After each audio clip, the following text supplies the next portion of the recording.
Hello, welcome everyone. Thank you for joining us today. My name is Kristen Shaverdian. I'm the Program Director for Campus Free Speech at PEN America. PEN America is a nonprofit organization that stands at the intersection of literature and human rights to protect open expression in the United States and worldwide. Our Campus Free Speech project provides educational programming, workshops, and resources for campuses as they seek to uphold freedom of expression and academic freedom while also supporting diverse and inclusive campuses. More information can be found at pen.org. We're thrilled to partner with the UC National Center for Free Speech and Civic Engagement for this panel, Campus Protest, Then and Now. I want to particularly thank Melanie Zement and Michelle Deutschman for their partnership, as well as my colleague at PEN America, Paris Tishabe. And of course, thank you for all of our panelists today. Hi, I'm Michelle Deutschman. I'm the Executive Director at the UC National Center for Free Speech and Civic Engagement. And I just wanted to add my welcome and thanks to my colleagues at PEN America and also to Melanie Zement and our panelists. For those of you that don't know, the UC Center explores the intersection of expression, engagement, and democratic learning and considers what can be done to restore trust in the value of free speech on campuses and in society at large. A topical and timely mission. I am super excited about our program today. I'm going to introduce you to our moderator, Spoma Jovanovic, and I'm really proud to share that both Spoma and Emerson have been fellows at the Center's fellowship program. A little bit about Spoma. She's a professor emerita from the Department of Communication Studies at UNC Greensboro. For more than 20 years, she focused on collaborating with community members to ensure free speech, support student activism, and civic actions for democracy and social justice. She earned her MA and PhD in Human Communication Studies from the University of Denver and her BA from UCLA. She serves on the board of directors for Deep Roots Market, Greensboro's local co-op, and the North Carolina American Association of University Professors. And she's fabulous. And she is going to kick things off, introduce our other panelists, and then we're going to get into our conversation. Great. Thank you, Michelle. And thanks everybody for being here to PEN America and of course the National Center for Free Speech and Civic Engagement. It is an explosive topic that we have on tap today, one that's capturing global attention. So we're here to discuss what has become a challenging situation, right, regarding our nation's action in a global conflict where students are at the front of protest action. We have two esteemed colleagues with us today who are going to provide more context and detail around how these campus protests should be viewed. But before we get to them, let me provide a brief overview of current events as related to these campus protests. So we know that on October 7th of last year, Hamas, in an unprecedented surprise attack, killed 1,200 Israelis and took 130 hostages. Israel's response was swift, launching its own bombardment of the Gaza Strip. Tragedy has gripped the region, and we have been witnesses to it. And our students have. According to the World Health Organization, as of just last week, more than 30,000 Palestinians have been killed, and 1,500 Israeli and foreign nationals have also died. 10,000 people are missing, presumably under rubble, and there are still more than 100 hostages that are being held by Hamas. So on campuses, it was April 17th that Columbia University students amplified their protest efforts surrounding the Israel-Hamas war. Previously, they'd been taking numerous but smaller actions calling for divestment, among other demands. Their Gaza Solidarity encampment erected on campus has since become a global movement involving, listen to this, more than 200 campuses in 25 countries and 45 of our US 50 states. And in that past month, 3,000 students, faculty, and staff have been arrested. More have been suspended, expelled, and fired at campuses across the country. You know that some campuses moved into lockdown mode, others canceled commencement speakers and campus-wide graduations. Some administrators successfully negotiated with student protesters, and others called in law enforcement to disband protests and encampments when they felt they had no other options. I'm just almost done. Those criticizing the pro-Palestinian campus actions, including New York Times columnist Thomas Friedman, say that he was saying that students failed to acknowledge that Hamas triggered the war and that Israel has the right to self-defense, and that many Palestinians detest the autocratic rule of Hamas. Still, other critics point to the protesters' anti-Semitic remarks and actions as egregious and frightening, unbefitting, frankly, of higher education culture. There are those standing with the student protesters, though, and those include the American Association of University Professors that issued a strong statement of support of free speech in the pursuit of truth, urging campuses to respond with education engagement, not punishment. And separately, more than 200 organizations, including Veterans for Peace, Greenpeace, the California Green New Deal Coalition, and the Center for Constitutional Rights have likewise publicly supported the students and condemned the police and militarized responses that we've seen on some campuses. So students are expressing moral outrage. Faculty want to support their students, both those protesting and those not. And administrators want to protect their institution's reputation and funding and ensure campus safety. These different perspectives inevitably surface competing values. And so today we'll talk more about what has been happening, ask what we have learned so far, and consider where do we go from here. To help put these recent events in further context, we'll hear first from Dr. Gregory Wllson, a professor of history at the University of Akron and co-author of Above the Shots, an oral history of the Kent State shootings. And we'll also hear from Emerson Sykes, senior staff attorney for the ACLU, on how we can best view today's campus protests and the rights of students. Okay, so first, Greg. Since many are comparing what's happening today to the events at Kent State in 1979, can you talk briefly about what happened at Kent State then, for those who may not know that history, as well as maybe the lingering effects? Yeah, sure. Thank you. And thanks for everyone for attending today and organizing. Yeah, so it was 1970, not 1979, but that's okay. But so yeah, what I'll do is just provide a little bit of context and give everybody a very short background to what happened at Kent and the aftermath. And then, we can certainly expand that from beyond that. So, so looking back into that period, the free speech movement at Berkeley in 1964-65 really energized students into political action in that era. And that action really helped break down the barriers that were against free speech on campuses, which allowed more activism as the civil rights movement and the Vietnam War accelerated in the 1960s. Activism at Kent State itself also had grown quite a bit during the 1960s. So 1969, we had millions of people taking part in marches against the war across the nation. Anti-war protests continued into 1970. And then on April 30th, President Nixon announced that the United States military had invaded Cambodia, which inflamed the anti-war movement even more. So the next day, which was Friday, May 1st, there were protests on campuses across the country in reaction to Nixon's announcement the day before. At Kent, there were a group of protesters, around maybe 200, perhaps 500, who had gathered on campus in the Commons area.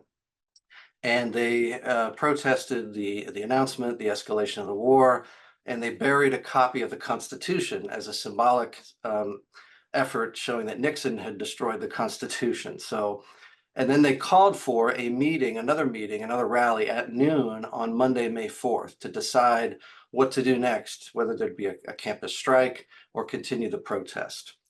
So that night on May 1st, there was violence in downtown Kent. There was property damage to businesses, confrontations between students and police. The next day on Saturday, rumors began to spread, which again, we see a lot of similar things today. Rumors spread throughout Kent, throughout the downtown on campus, that there were outside agitators, radicals coming in to destroy the town, set off bombs.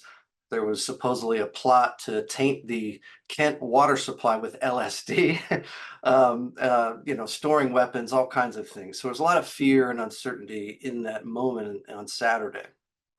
The big event that day was the burning of the ROTC building on campus. At this point, the mayor of Kent called in the National Guard. So that's how they arrived in that area.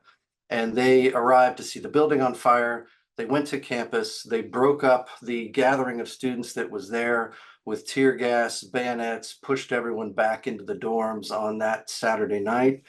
The university officials did not request that the Guard be on campus. However, the Guard asserted their right to be there anyway. And so that was a point of contention throughout this period. The next day, Sunday, was a day of dichotomies. The day was dawned with calm. The students and the Guard were fraternizing together on campus. The thing that really sparked things, escalated things, was a speech by the governor at that point, which was James Rhodes of Ohio. He delivered a fiery speech where he claimed the protests were largely the work of outside agitators moving from campus to campus. He likened protesters to Nazi brown shirts, communists, the Ku Klux Klan. He said they're the worst type of people we harbor in America. And so that escalated things even further. The widespread assumption was that martial law had been declared, which it had not. University officials then announced on Sunday that all rallies, whether peaceful or not, would be banned, that the Guard had taken over campus. Campus, though, remained open for classes. And so on Monday, May 4th, there would be classes being held that day. Sunday night was another night of violence, more confrontations between National Guard now and students. Again, tear gas, bayonets used to break up the rally, push students back into their dorms on that evening. So all of that is kind of pretext to what happened on Monday, May 4th. Classes, as I said, were going on. The called for rally that was to be held began despite what had happened earlier on Saturday and Sunday. The rally now was really as much about the Guard being on campus as it was about the Vietnam War. So the crowd that assembled there, it's hard to know for sure, maybe about 1,500 to 2,000 students were there to demonstrate in some form. There were thousands more students just seeing what was happening. There were other students who were just there to go to class, right? Because again, classes were held on that Monday.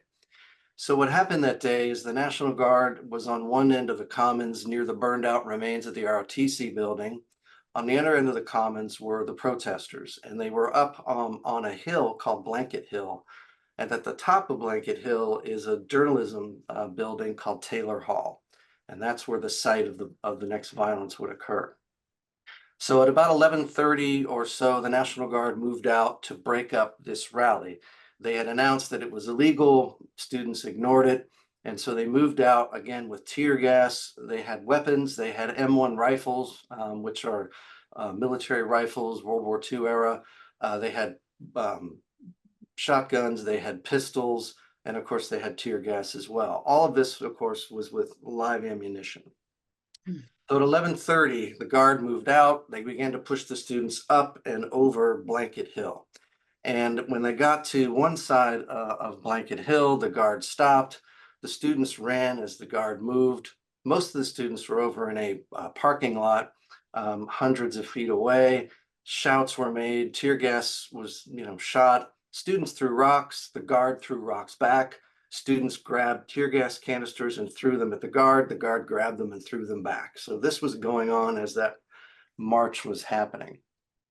And then after about 10 minutes or so, part of the Guard, Troop G, Company A, they began to move back up over the hill. And then as they reached the crest of that Blanket Hill, you probably are familiar with a lot of the photographs here. That's when members of Troop G turned, fired into the students. They fired 67 shots, 13 seconds, and they killed 4 students and wounded 9 others. After that, the Guard then proceeded back down the hill, back towards the ROTC building. At that moment, there was an intervention by faculty. Glenn Frank in particular averted what might have been an even larger tragedy, because the students were now angry, the Guard was angry, and there could have been an even bloodier confrontation had something happened in that moment. But the faculty convinced students to break up, and eventually they left. Campus was then shut down over most of the summer at that point. So after that, responses were varied. Across the nation, most newspapers, media outlets expressed shock at what had happened, right? The Guard had shot students. Right after that, there was a massive wave of student strikes, protests. 4 million students went on strike, shut universities down across the country in the wake of the Kent State shootings. Inside Kent, though, townspeople expressed their view, which was in support of the Guard. They wrote into the newspaper saying it's about time. They asked for it. They should have shot more of them, things like this. So a division right away over the events. On May 8th, just a few days later, the infamous Hard Hat riot occurred in New York City, where construction workers and office workers attacked student protesters who were in New York City demonstrating against the war and what had happened at Kent. So the killings, though, at Kent weren't the first nor the only students that were shot by authorities. In February of '68, 3 Black students were killed by police and state patrol at South Carolina State. 10 days after Kent, at Jackson State College, now university, 2 Black students were killed by police and state patrol then. So court trials happened. Excuse the noise outside here. Court trials against the Guardsmen went forward, but they ended in an out-of-court settlement. During the trials, the Guardsmen claimed self-defense. They were being fired on. They claimed there was a sniper. No one was ever convicted of the shootings. There was a statement, though, that was signed by the Guard as an expression of regret at what happened, but not an apology or admission of wrongdoing. For many years, Kent State itself, the administration tried to kind of bury what had happened. They were resistant to celebrating it. But in the intervening years, really since the 1990s, the university has kind of embraced this event and used it as a moment to try to teach about civil disobedience, free speech, what that means in a democracy. So they've taken it, turned it, I guess, in that direction. So, and now there's a museum and a walking tour as well. So, all right, Great. so that's enough on Kent. Thank you. So, Good. So yeah. let me just interrupt you for 1 second. Oh, and sure, that's enough. Yeah, for me. Yeah, and first of all, I do want to apologize about saying 1979. I know it's 1970. You know what? It's like in my own, we all have it in my own city, and I wrote a book about it. We had a big event in 1979, so it was the Greensboro massacre, and it's seared in my mind and had a lot of similar features for Kent State, different circumstances and context, but a lot of the same law enforcement issues, which I'm sure happen all over the country. Sure. But let me ask you so that we can. This is just so fascinating, and again, I think a lot of people don't, some people weren't born that are probably on this call about what happened at Kent State. But I understand even now, students are quite active at Kent State in this most current issue. So how do you see activism on campuses today, even on your own campus, similar to or maybe different from the legacy of what Kent State has to offer us? Yeah, that's a good question. I think there's in terms of numbers, I think we're seeing less now over the Israel-Gaza conflict than we did in the 1960s. So I think that's certainly a difference. I think, but certainly there's as you mentioned already, a growing number, right, of students who are active just in this past month or so. I think what is also different in terms of context is campuses now are trying to open up with free speech, but at the same time try to keep campus safe, right, for a diverse number of students. So they're juggling these things. What we see now that's, I think, different as well is the militarization of local police forces, which is different than what we had in, say, the late 60s, early 70s. So, and that's providing, I think, a different context. So too is, you know, the rise of right-wing activism, right? That's accelerated in recent years. And I think that's playing into these tensions, which are feeding right into the specific conflict. So, and I think the last thing that seems similar, but maybe a little bit different too, is that I think for college students, the state of higher education is in a different place than it was in the late 60s, early 70s. We're seeing attacks on higher education generally, cutting back of programs, all of these different things that are questioning the value of education and really democracy too. So to me, those stakes are different, right, than what we had in the 60s and early 70s there. So those are just a few ideas. Yeah. To be sure. Great. Thanks, Greg. Sure. Again, a lot of interesting and provocative points that I'd like for us to delve into in a little bit more. But before we do that, let's turn to Emerson so we can get him on, and then we'll leave lots of room for questions and answers. And people from the audience, if you have something you want to pose, please let us know. So let's turn to Emerson Sykes. He's a senior staff attorney, as I mentioned, with the ACLU, and he focuses on First Amendment free speech protections. He's been quite active in working with students, certainly prior to what we are seeing now, on how to be engaged citizens, which oftentimes involves protest, of course. So Emerson, can you start us off here by explaining the differences between civil disobedience and protest from a legal perspective, and maybe distinguishing between, you know, as we were hearing about what happened at Kent State, between nonviolent action and violence, when protest often involves both, and how do we characterize them, or what do we do when some line has been crossed, either by the students or by those at Kent State, National Guard, or, you know, law enforcement more generally. So yeah, kind of the landscape of what students are facing and what we are watching on these protests. Sure. Thanks very much, Spoma. And thanks to the hosts. I'm a proud UC alum and an old friend of Penn, so it's always a pleasure to be with you all, and good to see you again, Spoma.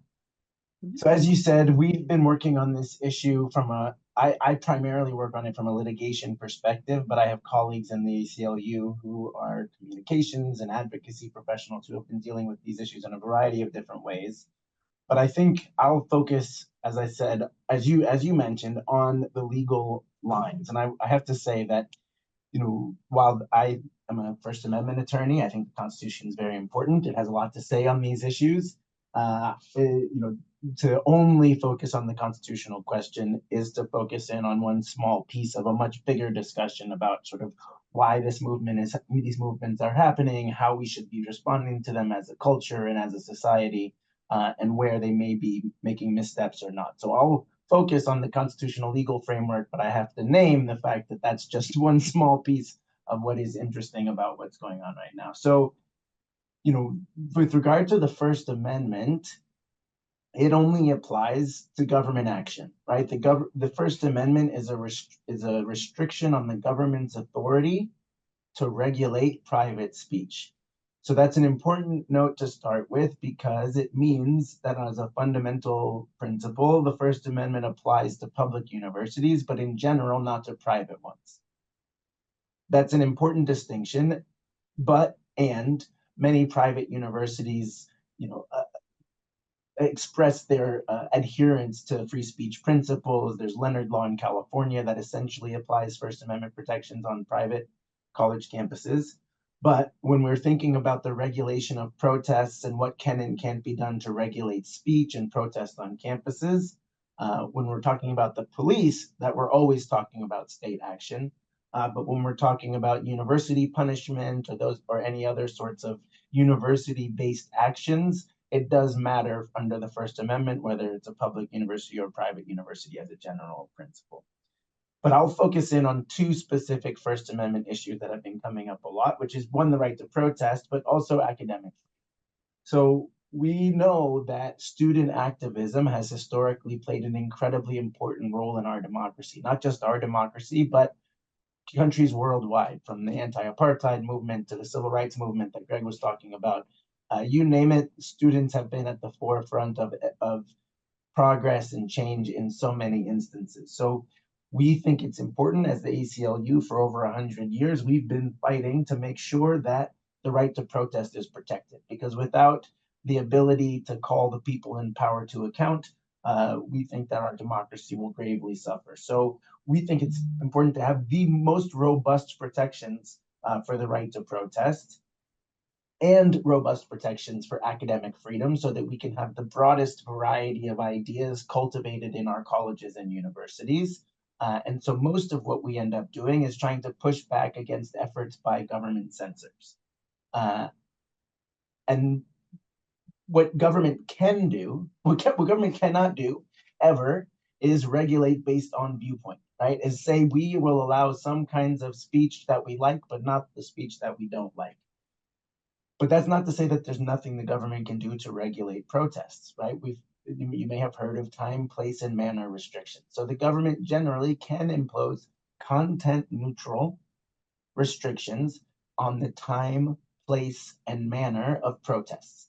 So they can't say we like this protest, but we don't like that protest, but they can say you can only protest in this area in these hours if you're going to use amplification, regulating the time, the place, and the manner of the protest, without any regard to whether it is a favored protest or disfavored protest, or favored group or disfavored group, or whatever the message may be.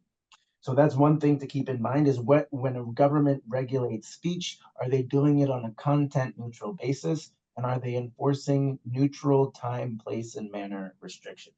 I'll come back to how that's showing up in the current context. Well, I'll just say that now.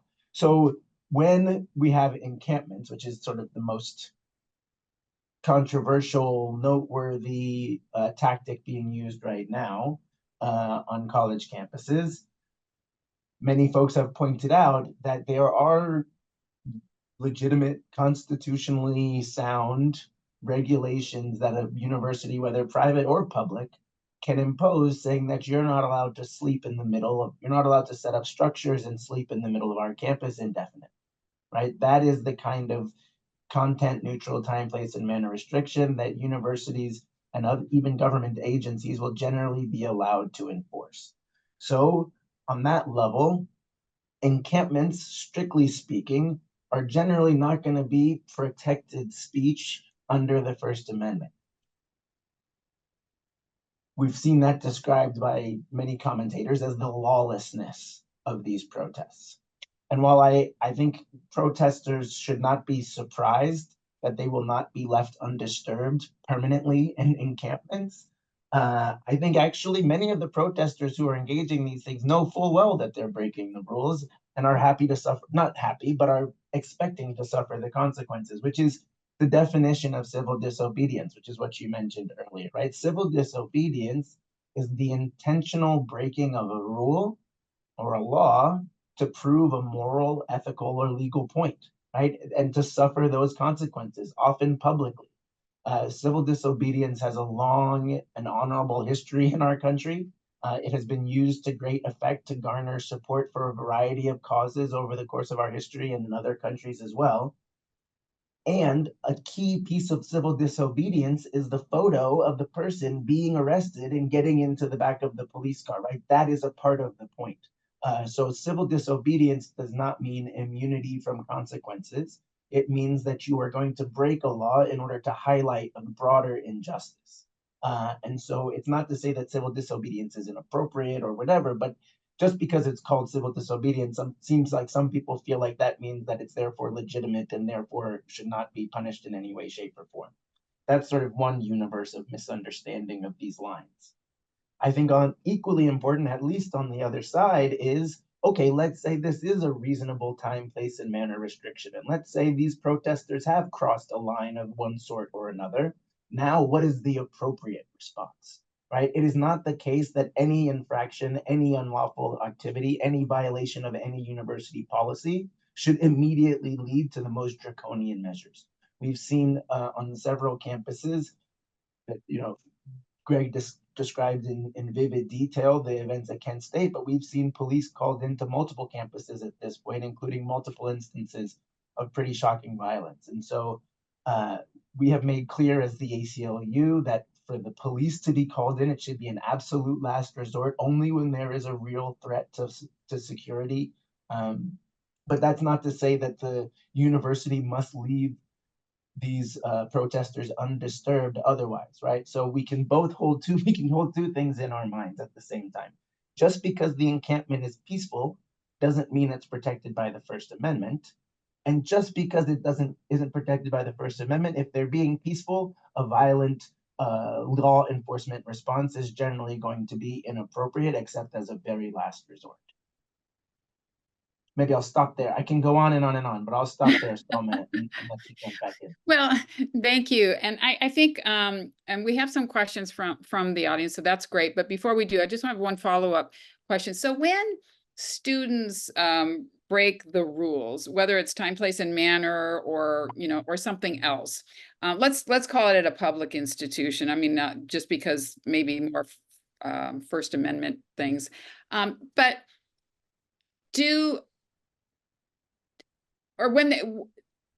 is the recourse really coming from the administrators? I mean, are they going to, I know civil disobedience, you might be hauled to jail, but let's say that we don't go that far. Do students retain any legal rights when they break the rule of the time, place, manner, and some other ones that the institution might set up? It's a great question. And of course, the lawyerly answer is that it depends. But I can go beyond that. In one example, it's not in the higher education context, but more common in the walkouts in K-12 schools.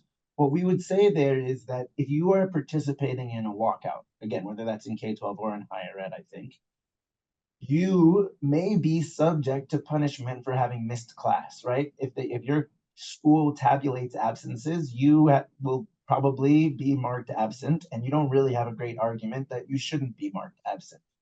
But you should not be suspended just because it was for a protest, right? You can be punished for breaking whatever rule it was in a proportion to whatever the normal punishment is for breaking that rule. But you can't be punished more severely just because there was a political message behind it. That makes sense. Okay. Yeah. Okay. That I think that's good. That's helpful for us to think about. So, all right. Some of questions that we got surround this notion of outside agitator. And I think, Greg, you mentioned that at Kent State. And actually, we hear this now, too, with some of these campus things. Oh, it's students aren't, it's these outside organizers who are coming in and the students are pawns, or this sort of thing. So is the claim of outside agitator legitimate? It seems to be one that throughout history is used quite frequently, but can you say more about them and why that might be being used, and how we might respond to it? Yeah, sure. Yeah, absolutely. It was used quite a bit, as many folks probably know, certainly during the civil rights movement in the South. Where various police authorities claimed that this was the work of outside agitators coming in and disturbing the community, et cetera, et cetera. So it's definitely it's got a long politically charged history, that phrase. And then of course it was used in the context of the Cold War, right, with the student left, the new left, SDS, that these are, communist sympathizers, they're outside agitators, coming into campus communities, leading on or agitating or plotting to do all kinds of things to students who were otherwise not listen to something like that, right? So it's an idea that, our campus would never do X, right? It's these other people who are coming in. Of course, it's not to say there weren't, activists, right, in that era, but the fact is that the dissent, right, whether it was civil disobedience or peaceful protest or whatever it might be, was generated by students, right, at the campus. For the most part, they were students who were there leading it, doing it. So, and it's then used, the term outside agitator, as often as an excuse to then use some kind of excessive force, let's say, right, or great force against a group of students who are engaged in whatever type of protest it is. So yeah, it's a politically charged term that has very little, a little bit of truth, but not much, to then justify these actions, which at Kent and other places like that. Yeah, Right. and in the South, right, in the civil rights movement especially.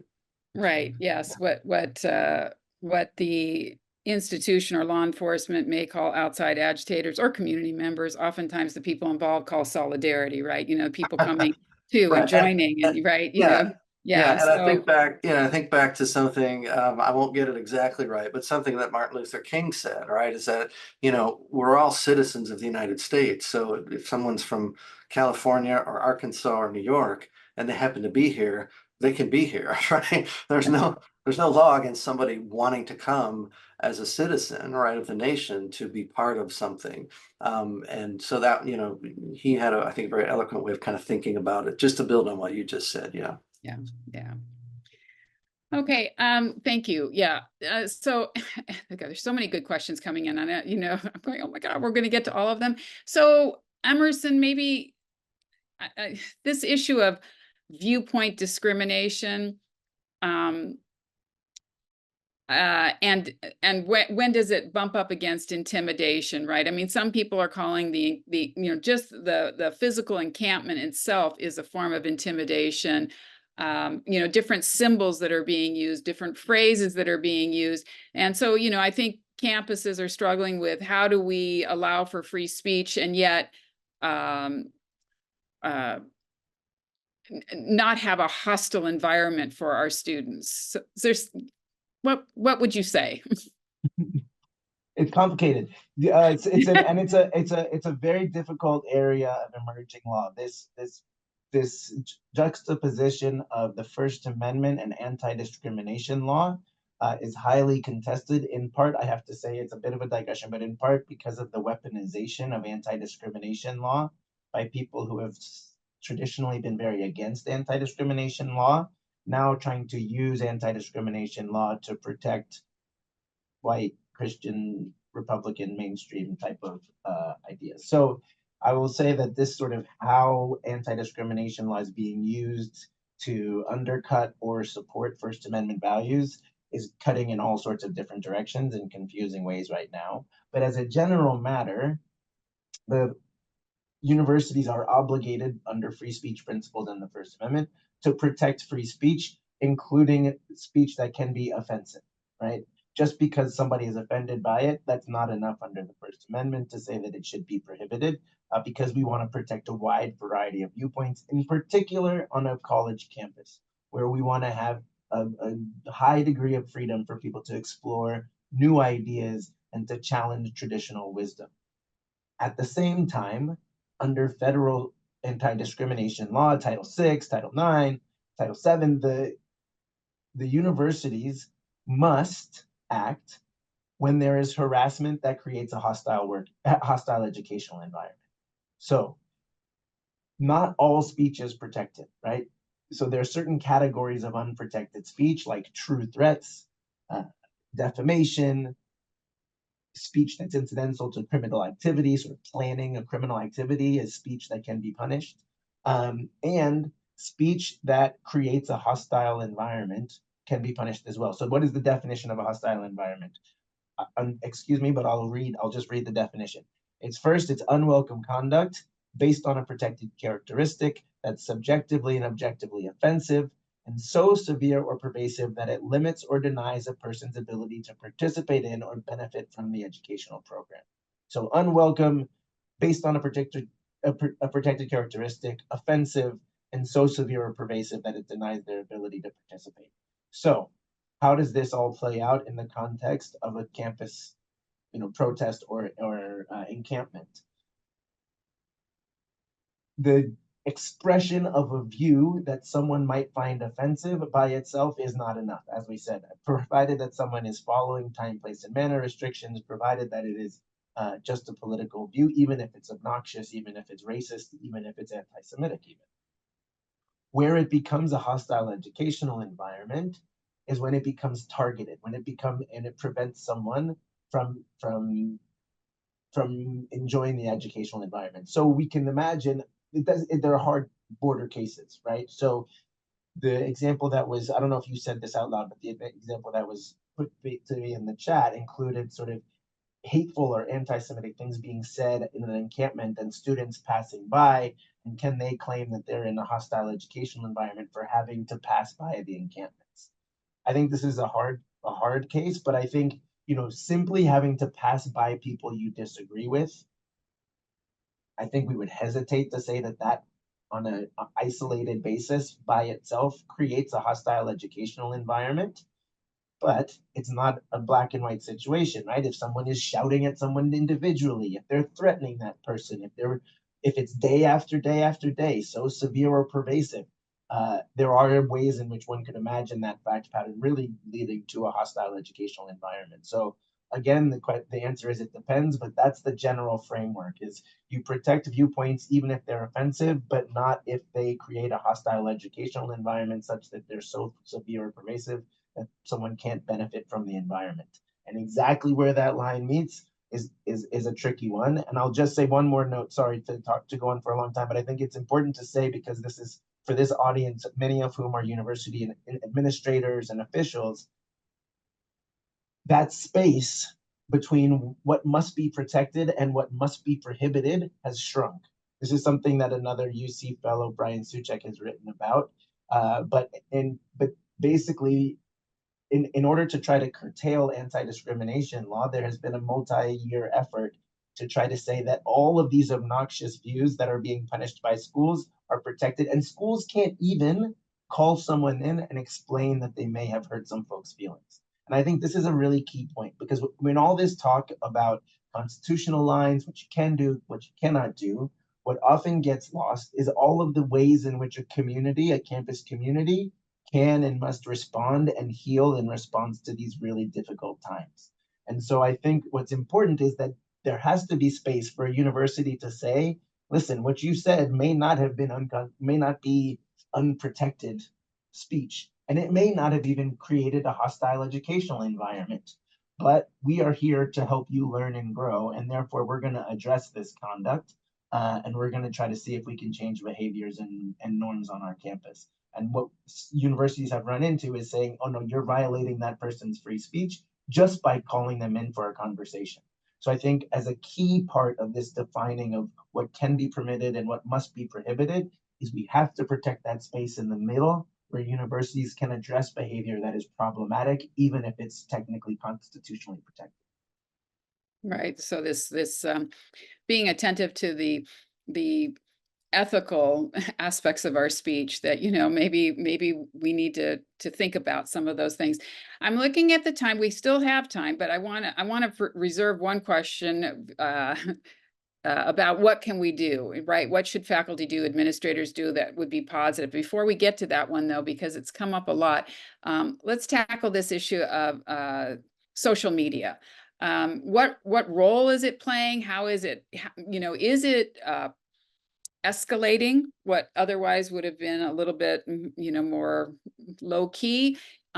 Surveillance, law enforcement, has at their hands all kinds of surveillance measures, and maybe they know what's going on. Are they waiting too long? Or, what's happening? Or what are your thoughts on the impact of social media that students have access to, but also administrators and law enforcement? And you may have all read about this recently, the Chronicle of Higher Education. We found out a professor, he's being recorded routinely, and that the UNC Chapel Hill says, yeah, we have the right to do that, to check, what you're saying. So I think people are very wary, right, about both what they put out there, what information they get.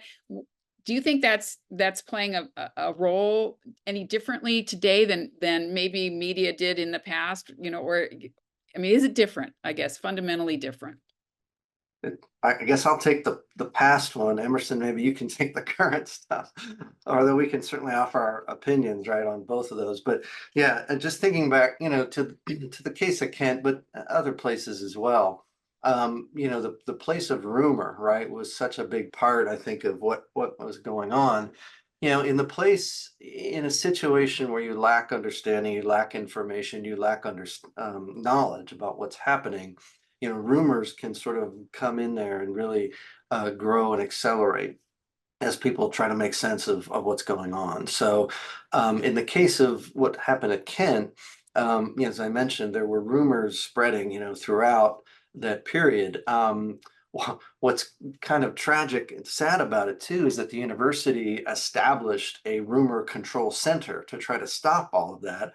But as one of our narrators said, who was a faculty member part of that, it actually ended up spreading more rumors than it stopped. So it wasn't particularly effective. In that era, you had word of mouth, you had radio, you had newspapers, right? That's kind of how, and flyers, the numerous flyers everywhere. So and so you had a limited way, I guess, to get your word out about what was happening, what wasn't happening.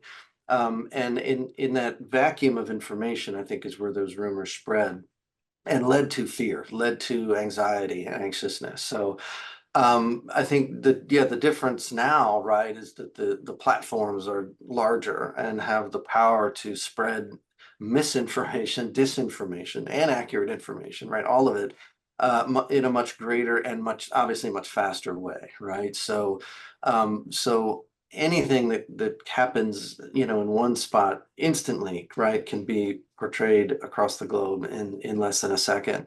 And again, the fact that we've kind of drifted right into this period of polarization means there's this information bubble, right, where we're getting stuff from one spot, not from others, and operating accordingly. So, and I think that all that, I think, obviously plays into whatever reactions happen right on campus with these issues. So, but I do think there is that ability, right, of social media to accelerate situations, perhaps in ways that maybe didn't exist, 50, 60 years ago a little bit. So Emerson, do you want to, I'll turn it over to you. Yeah, I mean, I totally agree with that assessment of the situation and what's different. There's unprecedented opportunity for solidarity and mobilization and spreading of information, and also for, as you said, misinformation and doxing and surveillance of different kinds. I guess the only thing I would add is that the ACLU's a lot of our work on my particular team. I'm on the speech, privacy, and technology team. So we deal a lot with the sort of intersection of free speech as well as privacy concerns and sort of digital privacy. And I would just say that it's important to note that many of the efforts to try to address these negative implications of social media themselves have deep problems in terms of speech and privacy. So efforts to crack down on misinformation in general require the government to decide what statements are true and what statements are not true, which is a problem. I used to work in Tanzania, where there was a Government Statistics Act, which said that essentially any facts shared on social media was combined with the cybercrimes law, which basically said that if you're going to state a fact on social media, it must be approved by the Government Statistics Office to verify that it is not spreading misinformation. So the and we can, it's Tanzania, it's not the United States, but the slippery slope is clear when you're trying to crack down on misinformation. And you're trying to sort out people who are mistaken and people who are vehemently mistaken from people who are actively lying. And I think that is a very, very, very difficult thing to entrust the government to try to figure out. Similarly, doxing is something that can be really difficult for those who are experiencing it. And it generally includes the widespread sharing of publicly available information, which is hard to crack down on from a legal perspective. You can do various kinds of digital hygiene to make sure that you're not, your passwords and everything are secure. But the truth is, a quick Google search can get a lot of information that can easily be used by people who would like to get in touch with you and say mean things to you. So doxing is horrible, it's terrible, and the legal sort of remedies are limited. And finally, in terms of surveillance, while we are fighting tooth and nail to push back against pervasive surveillance by the state, it is much, much, much harder for us in private settings, in a private university, in other private settings, to argue that surveillance must be curtailed under constitutional principles. Sometimes we are successful, sometimes we're able to do it, but it's just to highlight, I totally agree that social media has this positive and this negative, and efforts to adjust the negative side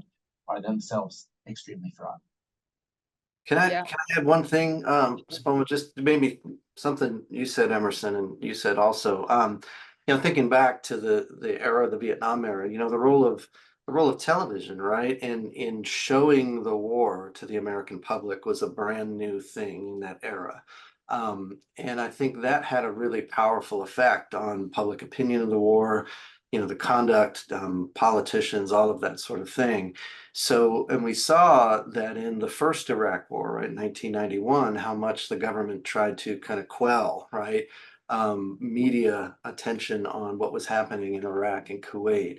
And so I think that was a really powerful moment and something to think about as well, how those visual images, right, can affect things one way or the other and are very powerful, with context or without, right? We know the power of image can be quite profound. And the second thing I would just to remind folks as well is when you talk about a little bit about surveillance, right? In the 1960s, the FBI had a famous program, right, COINTELPRO, where they, were on surveillance against civil rights groups, labor groups, leftist groups, the Klan, right? And they had operatives, right, throughout all of these groups during this whole period. So the surveillance aspect, right, of campus protest, student protest, or other groups too, as I mentioned, the Klan and others, that dates back, right, at least until, J. Edgar Hoover, right, in the FBI in the 1960s. And again, as Emerson said, it's grown obviously, right, a lot since then, that component. So just a couple things. Yeah, thank you. Yeah, nothing new. And, we want all of us, I think, on here are about free speech and advancing that. And yet there have been plenty of obstacles, as we said. So we are coming quickly to the end of this hour, and it does seem like the right time to say, how can faculty and administrators, I don't want to say intervene, but be involved in ways to help the situation. So, as somebody who has studied and worked with student activists, it's been a long time since they're going to just throw themselves out in the street, and play dead, and do a die-in or something without thinking through. That did happen. But now I think what we're seeing, our students are very strategic, right? They're researching, they're crafting arguments, they're drafting campaign materials, they're writing materials to the board, they're doing all kinds of things in addition to some of these more elaborate displays, right, of encampments and some of the other protest actions. So it's not that that's the first thing most of them are doing. So it seems to me something in there, maybe we're working with what can we do? What ought we to do to ensure that students are active citizens and remain active, who express dissent, and yet we have the conversations that we need, not just for now, but of course going into the fall. We're going to be hitting election season, and we're going to have more and more of this kind of activity. We can anticipate more and more of this activity. What suggestions do you have for faculty and administrators? Either one of you can start. All right, Emerson, I'll start unless you want to. Okay. Yeah, just I mean, I think Spoma, that's really interesting what you said there about that shift, right, and how things are done. Yeah, I think, as a faculty member, I see my job again, like you said, to encourage, right, that activism, encourage that involvement. It's funny you said that, because I was just reading a paper by a student who was talking about the fact that, Gen Z, right, it was the focus of the paper, about, the decline or lack of activism, lack of interest in politics and getting involved. And maybe, these issues with the war, which is the kind of the impetus of this panel, but other things as well, maybe that's going to change. I don't know. But just trying to encourage that involvement, to get there, to have that speech, right, and with all the parameters we discussed. I think that's, our job is to try to do that. I would hope that our administrators would also be on board, right, with encouraging, you know, an open dialogue again, in the ways we've discussed already in this panel. You know, my concern is that, you know, what I've seen in many of the coverage of the current round of protests is that, you know, it's not only students that are being bullied, let's say, right, in these cases, but it's faculty too, right? And again, that was not really something you saw in the 1960s and 70s, right? Faculty were kind of, you know, allowed to kind of be out there to try to, you know, get involved and quell the issue, right? And seen in that sort of way. Again, that's a shift, right?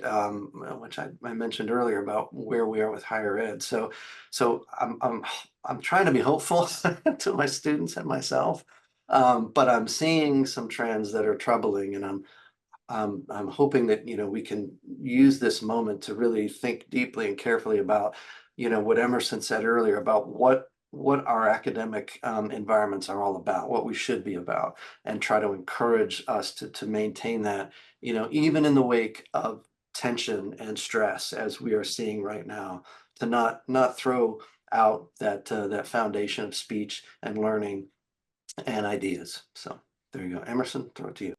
Sure, thank you. And I'll just say quickly, I mean, I think in the wake of this school year, a lot of campuses are going to need a lot of healing. And so that is going to be a sort of non-legal, non-constitutional process of sort of listening to each other and coming back together as a campus community.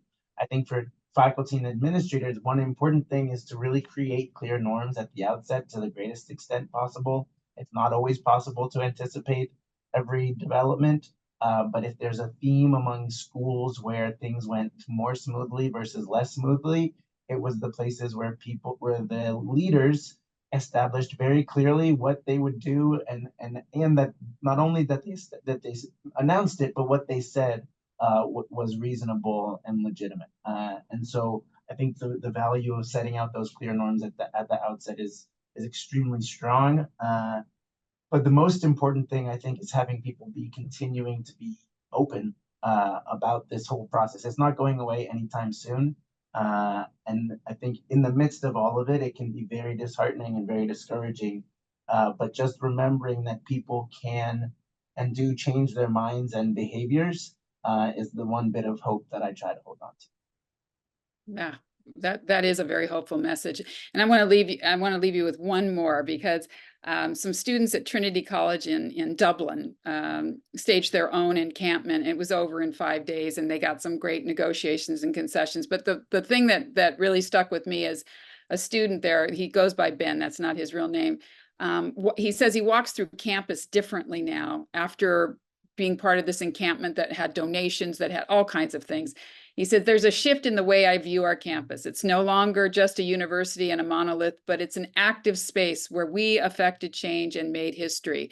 I think students want to make their mark in the world. They're speaking out, and the ways that we can help them and preserve an environment that's healthy and vibrant and growing and listening.